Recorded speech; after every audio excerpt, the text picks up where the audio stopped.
Dan pemirsa, untuk mengetahui informasi terkini dari Gaza Palestina, kami sudah terhubung dengan relawan Mercy Fikri Rofiul Haq di Rafah.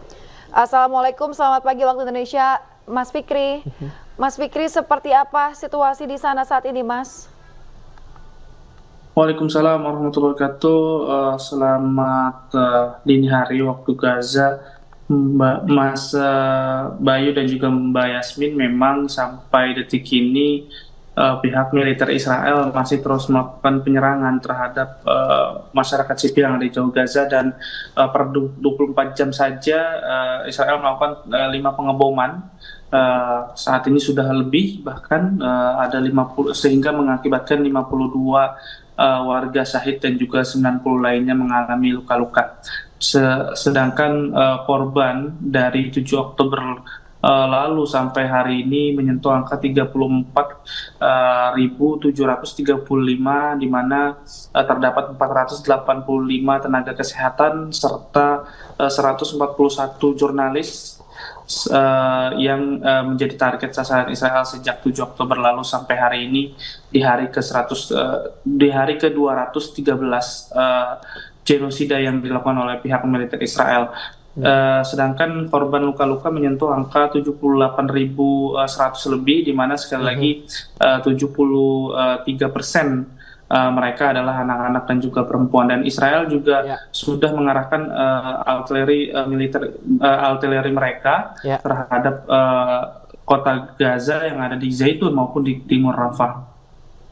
Ya, Mas Fikri, masih ada pengeboman dari Israel begitu. Namun ada informasi yang mengatakan bahwa Hamas ini telah menerima proposal untuk gencatan senjata pada Senin malam. Seperti apa, Mas Fikri? Iya, perlu ketahui memang pada hari Senin tanggal 6 Mei 2024 Israel menyebarkan kertas-kertas untuk memperingati warga untuk segera melakukan evakuasi dari kota Rafah menuju kota Khan Jalur Gaza bagian selatan, sehingga banyak juga warga yang mengikuti evakuasi tersebut karena memang di daerah tersebut akan dilakukannya serangan darat oleh Israel. Namun ketika pada maghrib jam 7.30 waktu setempat, ternyata banyak masyarakat yang bereforia atau menggemakan takbir serta mereka bergembira atas persetujuannya pimpinan Hamas yaitu Ismail Haniyah setuju bahwa adanya akan proposal gencatan senjata yang dimediasi oleh Qatar dan juga Mesir.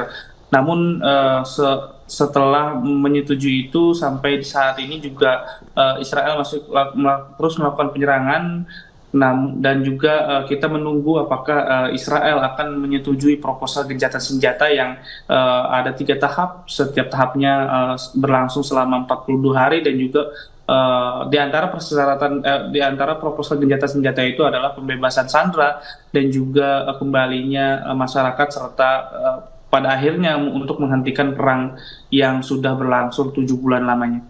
Ya, Mas Fikri, kami mendapatkan informasi bahwasanya Rumah Sakit Indonesia ini sudah kembali beroperasi di kawasan Gaza Utara. Lantas kondisinya seperti apa, Mas? Dan yang berjaga di sana siapa, Mas?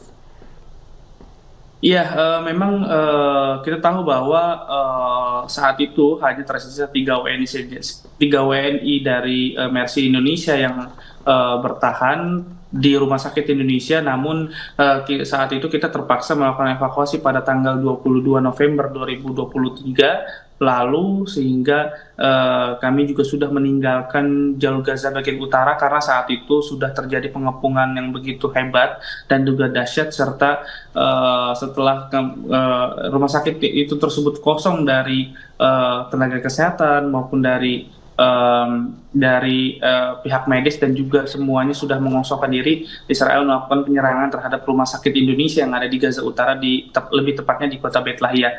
Setelah itu Rumah Sakit Indonesia berhenti beroperasi karena mengalami kerusakan yang begitu hebat. Namun seiring waktu berjalan, beberapa departemen Rumah Sakit Indonesia mulai diperbaiki, dan akhirnya oleh Kementerian Kesehatan Palestina sudah dibuka kembali pada minggu lalu, sehingga Rumah Sakit saat ini sudah beroperasi, dan saat ini Kementerian Kesehatan Palestina lah yang menjalankan atau mengoperasikan rumah sakit Indonesia, walaupun masih belum maksimal untuk menerima korban-korban, namun sudah beberapa departemen sudah kembali menyala sehingga bisa merawat korban-korban yang ada di sekitar.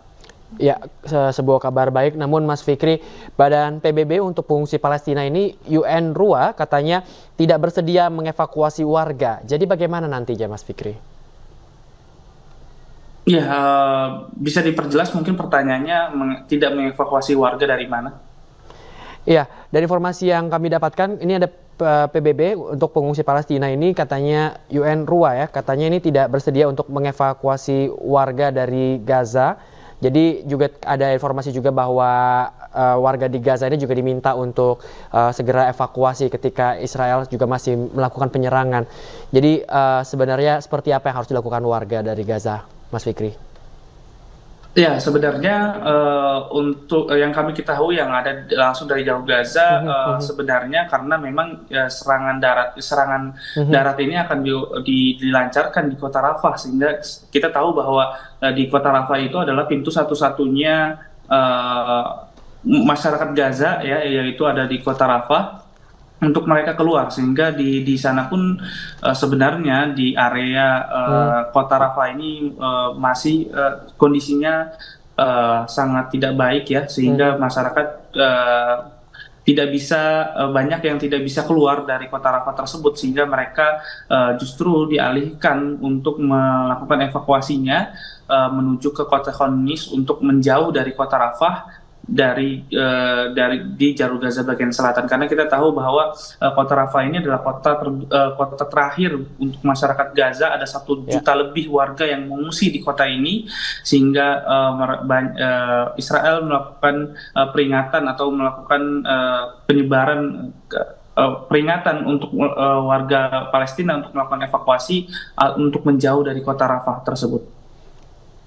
Ya, baik. Mas Fikri, kita harapkan bahwa nantinya masalah yang memang sudah berlarut-larut ini segera menemukan titik terang, dan semoga dengan adanya persetujuan dari Hamas juga memberikan solusi juga bagi saudara-saudara kita di sana. Mas Fikri, terima kasih banyak atas informasinya Mas Fikri. Jaga keselamatan Anda, jaga kesehatan Anda. Salam untuk saudara-saudara di sana Mas Fikri, selamat kembali beraktivitas.